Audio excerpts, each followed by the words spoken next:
मैं एक research scholar हूँ। मुझे बचपन से बहुत ज़्यादा रिसर्च पे इंटरेस्ट था, तो मुझे पता चला कि आप एक वैदिक विज्ञान पे कुछ नए रिसर्च कर रहे हैं। क्वांटम वेदा लैब के बारे में कुछ पता चला मुझे, तो मुझे आपसे जानना है कि क्या है ये क्वांटम वेदा लैब और यहाँ पे क्या क्या रिसर्च हो रहा है। देखिए, क्वांटम वेदा लैब जी, ये बेसिकली हमने क्वांटम फिजिक्स बेस्ड वैदिक विज्ञान को मॉडर्न लाइफ में कैसे इंप्लीमेंट किया जाए, साइंटिफिक वे में, लॉजिकल वे में।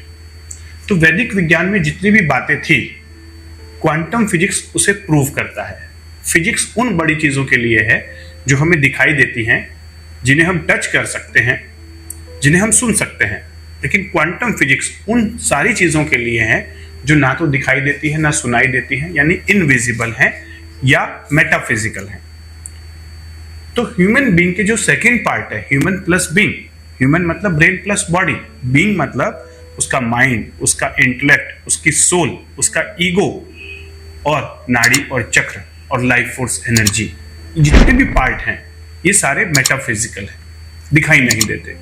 तो वैदिक विज्ञान में इसका बहुत बड़ा जिक्र किया जाता है। हर पुराण में पढ़िए, हर स्क्रिप्चर्स में पढ़िए, योग की बात करें, आयुर्वेद की बात, सभी के अंदर ये मेटाफिजिकल चीजों की बात की गई है। तो मेटाफिजिकल चीजों को फिजिकल डिवाइसेस की मदद से प्रूव नहीं किया जा सकता। अगर हमें वैदिक विज्ञान को सही वे में समझना है तो क्वांटम फिजिक्स की मदद लेनी होगी। क्वांटम वेदा लैब एक ऐसी लैब है जहां पर हमारे पास बहुत सारी क्वांटम डिवाइसेस हैं, जिसकी मदद से हम वैदिक विज्ञान को मोर लॉजिकल, मोर साइंटिफिक बनाने में लगे हुए हैं, ताकि हम ये बता सकें कि वैदिक विज्ञान को मॉडर्न वे में आज की डे टू डे लाइफ में कैसे इंप्लीमेंट किया जाए और उसे प्रैक्टिकल कैसे बनाया, लॉजिकल कैसे बनाया जाए, और उसको यूज करके हम अपनी लाइफ में आज भी क्या अपग्रेड कर सकते हैं, क्या अपडेट कर सकते हैं और अपने आप की लाइफ को हेल्दी और हैप्पी कैसे बना सकते हैं। तो ये कोई इक्विपमेंट है, मतलब कैसे पता चलेगा कि पल्स? देखिए, मैं आपको कुछ डिवाइसेस के बारे में बताऊंगा। okay. तो जैसे वैदिक विज्ञान में, आयुर्वेद के अंदर में नाड़ी की बात होती थी। नाड़ी लोग समझते हैं कि या तो पल्स को समझते हैं, या आर्टरीज और वेन को समझते हैं, या नस को समझते हैं। नहीं, नाड़ियां जो हैं वो मेटाफिजिकल हैं, एनर्जी चैनल्स हैं, एनर्जी ट्यूब्स हैं वो बॉडी के अंदर में। तो ये जो एनर्जी ट्यूब्स होती हैं ये पूरे फिजिकल बॉडी के अंदर भी हैं, फिजिकल बॉडी के बाहर भी हैं। यानी जैसे एक मोबाइल का क्लाउड होता है, हमारा भी एक क्लाउड है, बायोफील्ड। तो फिजिकल पार्ट ब्रेन और बॉडी के बियॉन्ड हमारा मेटाफिजिकल पार्ट है। योग में इसे कहा गया है क्या? पंचकोश, अन्नमय कोश, प्राणमय कोश, मनोमय कोश, विज्ञानमय कोश, आनंदमय कोश। लेकिन क्वांटम फिजिक्स बताता है कि बायोफील्ड है हमारे आसपास, कुछ इलेक्ट्रोमैग्नेटिक फील्ड है हमारे चारों तरफ, और वैदिक विज्ञान बोलता है शीत है।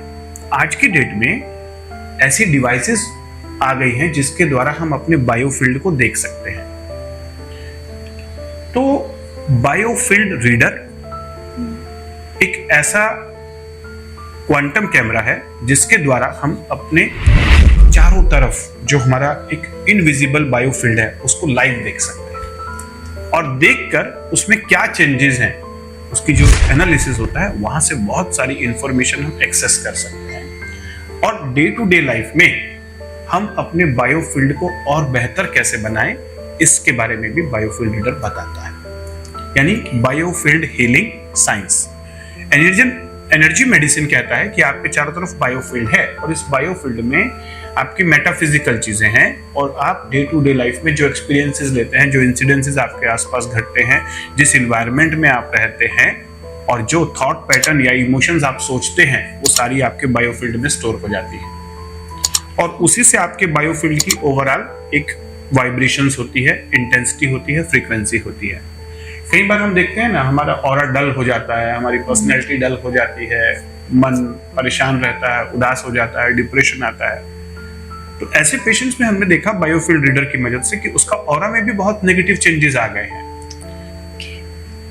तो अगर हम कुछ बायोफील्ड ट्यूनिंग थेरेपीज की मदद से या हीलिंग फ्रीक्वेंसीज की मदद से बायोफील्ड में कुछ पॉजिटिव चेंज लेके आते हैं, तो इमीडिएट पर्सन के माइंड में और फिजिकल बॉडी में पॉजिटिव चेंजेस दिखाई देते हैं। ओके। यानी कि वैदिक विज्ञान में जो बातें कही गई थी कि ऑरा की बात, अब क्वांटम फिजिक्स ने प्रूव किया कि बायोफील्ड में ऐसी बहुत सारी एनर्जी और इंफॉर्मेशन है जिसे हम अगर चेंज किया जाए तो हमारे फिजिकल बॉडी में भी चेंजेस आते हैं और हमारे माइंड में भी, पर्सनैलिटी भी ट्रांसफॉर्म हो जाती है। तो ये बहुत अमेजिंग बात है। पहले इस बात को मैं भी बिलीव नहीं कर रहा था, लेकिन जब से मैंने ये क्वांटम डिवाइस बायोफील्ड रीडर के द्वारा एनालिसिस करके देखा अलग अलग पर्सनैलिटी का, कुछ डल पर्सनैलिटी, कुछ वाइब्रेंट पर्सनैलिटी, तो एकदम क्लियर कट दिखाई देता है कि डल पर्सनैलिटी का ऑरा जो बायोफील्ड है वो कॉन्ट्रैक्टेड है, उसमें बहुत सारे नेगेटिव चेंजेस हैं, ब्लैक चेंजेस दिखाई दे रहे हैं, कलर्स डल हैं उसके। लेकिन जो वाइब्रेंट पर्सनैलिटी है उसका ऑरा एक्सपांडेड है। जनरली ऑरा ऐसा कहा जाता है 8 से 10 फीट होता है, कुछ लोगों का 4 से 6 फीट होता है जो लो एनर्जी में जी रहे हैं, और कुछ लोगों का ऑरा 20 फीट 30 फीट का भी होता है। तो बायोफील्ड रीडर एक ऐसी डिवाइस जिसके द्वारा हम पर्सन को डायग्नोज कर सकते हैं कि उसके ऑरा में क्या चेंजेस आए हुए हैं और कौन से चेंजेस वो चाहता है, वो बायोफील्ड थेरेपिस्ट की मदद से हम उसमें चेंज ला भी सकते हैं। योगा, मेडिटेशन, प्राणायाम, गुड लाइफस्टाइल, हेल्दी डाइट, ये सारी चीजें आपके फिजिकल बॉडी के साथ साथ आपके बायोफील्ड में भी पॉजिटिव चेंज लाती हैं। ये हमने बायोफील्ड रिसर्च में जाना। हमने पॉजिटिव हेल्थ जोन के अंदर एक बायोफील्ड एनालिसिस का एक छोटा स्टूडियो बनाया है जहां पर आपके बायोफील्ड का इन बायोफील्ड रीडर की मदद से एनालिसिस किया जाता है। अच्छा, एक डिवाइस और है, यह है GDV बायोवेल।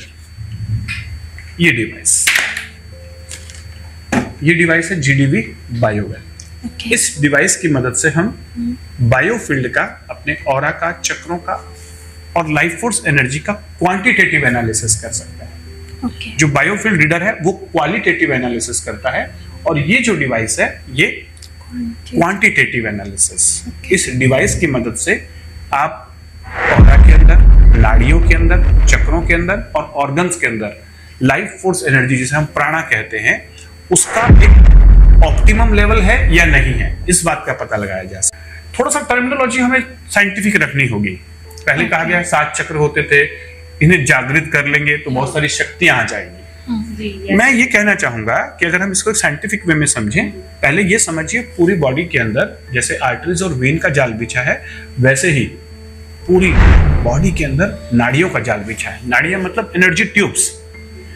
72,000 नाड़ियां स्क्रिप्चर्स में बताई गई हैं। कई स्क्रिप्चर्स बताते हैं 3,50,000 नाड़ियां। तो ये नाड़ियां क्या हैं? ये मेजर नाड़ी, माइक्रो नाड़ी और फिर बहुत ही सूक्ष्म नाड़ियां ऐसे फैली हुई हैं शाखाओं की तरह। और जहां जहां पर 2 नाड़ियां या 3 नाड़ियां आपस में इंटरसेक्ट करती हैं, वहां पर एक रेगुलेटर लगा हुआ है। जैसे रेगुलेटर से हम पंखे के रेगुलेटर से पंखे की स्पीड को कम ज्यादा कर सकते हैं, वैसे ही नाड़ियों में एनर्जी के फ्लो को कम ज्यादा करने के लिए रेगुलेटर लगे हुए हैं जिन्हें हम चक्र कहते हैं। तो 3 मेजर नाड़ी हैं, ईडा, पिंगला, सुषुम्ना। तो 7 मेजर रेगुलेटर हैं, इसलिए 7 चक्र कहे गए हैं। लेकिन आगे ये 3 मेजर नाड़ी जो हैं 36 नाड़ियों में डिवाइड होती है, और 36 फिर आगे 72 में, और 72 फिर 72,000 में, और 72,000 फिर आगे 3,50,000 में। और जहां जहां नाड़ियां क्रॉस करते जाती हैं वहीं पर रेगुलेटर हैं जिन्हें हम चक्र कहते हैं। 114 चक्र, 114 इतने चक्र हैं हमारी बॉडी के अंदर। ये सारी लाइफ फोर्स एनर्जी को बैलेंस करते हैं। अब चक्र जागृत मतलब क्या? मतलब पहले ये समझना है कि पूरी बॉडी के अंदर एक life force energy balance way में चलती है, ऑप्टिमम वे में, और ये चक्र मदद करते हैं उसे बैलेंस करने में। चक्र एब्जॉर्ब करते हैं लाइफ फोर्स एनर्जी को इन्वायरमेंट से, बाहर डिसेमिनेट भी करते हैं, एलिमिनेट भी करते हैं, एक्सक्रीट भी करते हैं लाइफ फोर्स एनर्जी को। जो नेगेटिव एनर्जी है उसे बाहर फेंकते हैं, पॉजिटिव एनर्जी को अंदर लेते हैं, और उसके साथ साथ ये ट्रांसफॉर्म करते हैं एक प्रकार की एनर्जी को दूसरी जगह पे ट्रांसफॉर्म करने के लिए, दूसरे टाइप की एनर्जी में ट्रांसफॉर्म करने के लिए। समझ लीजिए ऐसे एग्जॉस्ट फैन है, ये क्लॉकवाइज भी घूमता है, एंटी क्लॉकवाइज भी। जब क्लॉकवाइज घूमता है तो पॉजिटिव एनर्जी को अंदर लेता है, जब एंटी क्लॉकवाइज घूमता है तो नेगेटिव एनर्जी को बाहर प्रोपेल करता है। अगर इनकी स्पीड कम ज्यादा हो जाए तो ये लाइफ फोर्स एनर्जी जो बॉडी के अंदर में है वो क्या होगी? ऑप्टिमम नहीं रहेगी, ब्लॉकेजेस आ जाएंगे। तो ये जो ब्लॉकेजेस हैं, जब ये ब्लॉकेजेस आने शुरू हो जाते हैं तो लाइफ फोर्स एनर्जी इनमें कम ज्यादा होती है, तो ये जो चक्र हैं या तो स्लो हो जाते हैं, या डिप्लीट हो जाते हैं, या कंजेस्टेड हो जाते हैं, एनर्जी कंजेशन हो जाता है। और उन्हीं को फिर वापस कहा जाता है कि चक्र ब्लॉक हो गए, उन्हें एक्टिवेट करना है या जागृत करना है। हमारे योग में जागृत कहा गया है, लेकिन अगर हम एक्चुअल में साइंटिफिक वे में समझे तो इन्हें बैलेंस करना है। तो लाइफ फोर्स एनर्जी ना कम होना चाहिए ना ज्यादा होना चाहिए। इस जीडीवी बायोवेल की मदद से आप देख सकते हैं कि आपके ऑरा की एनर्जी जो 40 to 60 होनी चाहिए। 40 से कम है तो भी ठीक नहीं, 60 से ज्यादा है तो भी ठीक नहीं। हाइपो एनर्जी स्टेट या hyper energy state, depletion state या कंजेशन स्टेट, दोनों ही ठीक नहीं है। कितना होना चाहिए? 40 to 60। और जितने भी नाड़ियां हैं उनके अंदर फ्लो कितना होना चाहिए? 4 to 6। Less than 4 hypo, more than 6 hyper. इसी प्रकार से जितने ऑर्गन्स हैं उनके साथ जो नाड़ियां जुड़ी है वहां पर भी कितना होना चाहिए? 4 जूल to 6 जूल। तो पहले तो ये है ना कि हमें एनालिसिस करके देखना है। एनालिसिस रिपोर्ट में 24 पेज की रिपोर्ट निकलती है जो आपका ऑरा का, नाड़ियों का, आपके बॉडी के ऑर्गन्स का, चक्रों का कंप्लीट एनालिसिस भी बताता है। और फिर आप ये अपने बॉडी के सिम्टम्स के साथ या जो ऑलरेडी डायग्नोज डिजीज है उसके साथ मैच और मिसमैच करके देखिए, तो आप देखेंगे कि हाँ, जहां जहां पर ब्लॉकेज दिखाई दे रहे हैं उसमें, उस रिपोर्ट में, वहीं पर आपको डिजीज पहले से डायग्नोज है या आपको वहां पे सिम्टम्स आ रहे हैं। तो जब ये दोनों चीजें मैच होती है ना, तब आपको समझ में आता है कि यस, ये क्वांटम रिपोर्ट्स जो हैं, जो बायोफील्ड की रिपोर्ट है, लाइफ फोर्स एनर्जी की रिपोर्ट है, ये एक्चुअल में काम करती है। ओके। तो बेसिकली मैं ये कहना चाहता हूं कि हमें वैदिक विज्ञान को थोड़ा साइंटिफिक वे में समझना होगा। चक्र, नाड़ियां, क्या ये एक्चुअल में है? यस है। क्या करते हैं? लाइफ फोर्स एनर्जी लेके जाते हैं। और ये लाइफ फोर्स एनर्जी, जैसे नदी बहती रहेगी तो मस्त ठीक पानी रहेगा, अच्छा पानी रहेगा, लेकिन जब नदी में पानी में रुकावट आ जाती है तो सड़ना शुरू हो जाता है। इसी प्रकार से हमारी नाड़ियों में जब life force energy flow state में रहती है तो हम हेल्दी रहते हैं, physically, mentally, emotionally and personality जबरदस्त होती है। लेकिन कई बार इमोशनल स्ट्रेस की वजह से, मेंटल स्ट्रेस की वजह से, इन्वायरमेंट की वजह से, गलत खान पान की वजह से, गलत हैबिट्स की वजह से, सेडेंटरी लाइफस्टाइल की वजह से, कई कारण हैं, इवन कॉस्मिक एनर्जी का भी कारण होता है। तो ये सारी चीजें आपकी लाइफ फोर्स एनर्जी को प्लस माइनस करते रहती है। सर ये है कि हम अपने डिजीज को हम खुद ही अपना तरीके से मतलब ठीक कर सकते हैं और हम ही बढ़ाते हैं ऐसा। यस। टेंशन लेकर या चीजें हैं जो लगा रहता है, हम ही सोच कर ही मतलब जो भी प्रॉब्लम होता है हमारी वजह से ही होता है, और हम चाहे तो हम ही इसको ठीक भी कर सकते हैं इसके थ्रू। हमारी बॉडी एक अमेजिंग मशीन है, ये समझिए। गॉड ने हमारे बॉडी को इस तरीके से बनाया है कि उसके अंदर इनबिल्ट हीलिंग कैपेसिटी है। कोई भी डिजीज उसमें आएगी तो वो उसको ठीक कर लेगी। जैसे चिमनी होती है ना, उसमें ऑटो क्लीन मॉडल होता है, बटन दबा दें वो अपने आप ऑटो क्लीन कर लेगा। इसी प्रकार से बॉडी के अंदर auto cleaning, auto repairing, auto healing power है। लेकिन ये ऑटो क्लीनिंग, ऑटो रिपेयरिंग और ऑटो हीलिंग तब होता है जब बॉडी की जो लाइफ फोर्स एनर्जी है वो ठीक रहेगी। जैसे चिमनी की वोल्टेज अगर सही नहीं रहेगी तो आप उसका ऑटो क्लीन बटन भी दबाएंगे तो भी वो क्लीन नहीं कर पाएगा। तो इसी प्रकार से बॉडी के अंदर इम्यून सिस्टम लगाया गया है, बॉडी के अंदर एक्सक्रीटरी सिस्टम है, बॉडी के अंदर ट्रांसफॉर्मेटिव सिस्टम है, डाइजेस्टिव सिस्टम है। गॉड ने इस सिस्टम को बहुत जबरदस्त बनाया है। इतनी अमेजिंग ह्यूमन बॉडी है ये। लेकिन अब हम उस लाइफ फोर्स एनर्जी को जब ब्लॉक कर देते हैं, अनबैलेंस कर देते हैं, तो ऑटो क्लीनिंग, ऑटो हीलिंग सब बंद हो जाता है। तो पहला पार्ट है कि अपने को ये समझना कि यस, बॉडी में डिजीज क्यों आई? लाइफ फोर्स एनर्जी के इम्बैलेंस है। कहां कहां इम्बैलेंस है? जीडीवी बायोवेल से समझिए, बायोफील्ड रीडर से समझिए। फिर उसके रूट कॉज ढूंढिए, कहां कहां पर प्रॉब्लम है, और रूट कॉज को ढूंढ के अब योगिक क्रियाओं की मदद से आप लाइफ फोर्स एनर्जी को वापस बैलेंस कर सकते हैं। योगिक क्रियाएं क्या? क्योंकि जो नाड़ियां हैं बॉडी के अंदर भी हैं, बॉडी के बाहर भी हैं। एक तरफ ये मन से जुड़ी हैं, एक तरफ ये शरीर से जुड़ी हुई हैं। जहां जहां पर एंटर करती हैं, जहां जहां पर एंटर करती हैं वहां वहां पर मर्मा पॉइंट है।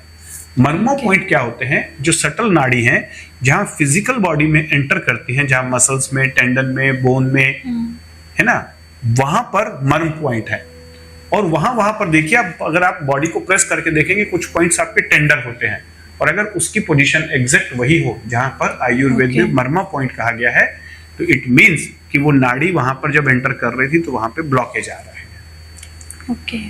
तो पूरी बॉडी के अंदर 108 मर्मा पॉइंट कहे गए हैं आयुर्वेद के अंदर। तो देखिए कितना अद्भुत विज्ञान है आयुर्वेद का। ट्रेडिशनल चाइनीज मेडिसिन में इन्हें एक्यूप्रेशर पॉइंट कहा गया, हमारे आयुर्वेद में मर्मा पॉइंट कहा गया। 114 चक्र हैं और 108 मर्मा पॉइंट हैं और 3,52,006 नाड़ियां हैं। लाइफ फोर्स एनर्जी फ्लो करवानी है। पहले एनालिसिस करिए कहाँ ब्लॉक है, फिर उसका रूट कॉज ढूंढिए और फिर यौगिक क्रियाएं सीखकर उसे ओपन कीजिए। और फिर ओपन करने के बाद एक सब्जेक्टिव लेवल पर आपको चेंज महसूस होगा कि आपकी लाइफ फोर्स एनर्जी बढ़ेगी, मूड अच्छा रहेगा, फिजिकल हेल्थ, मेंटल हेल्थ अच्छी होगी। दूसरा, फिर आप मशीन से एनालिसिस करके देखिए, प्री एंड पोस्ट एनालिसिस करके देखिए और मुझ पे मत बिलीव कीजिए, अपने ऊपर बिलीव कीजिए या अपने डायग्नोसिस पे और एनालिसिस पे बिलीव कीजिए। ओके। तो आपने आज जाना क्वांटम डिवाइस, जिसका नाम था GDV बायोवेल, जिसके द्वारा हम व्यक्ति की लाइफ फोर्स एनर्जी का एनालिसिस कर सकते हैं। एनालिसिस करने के बाद प्री एंड पोस्ट समझ सकते हैं कि जो भी वो क्रियाएं कर रहा है उससे क्या चेंजेस उसकी बॉडी में आए। ओके। इस डिवाइस के बाद मैं अगले पार्ट में आपको दूसरी डिवाइस के बारे में भी बताऊंगा क्या है।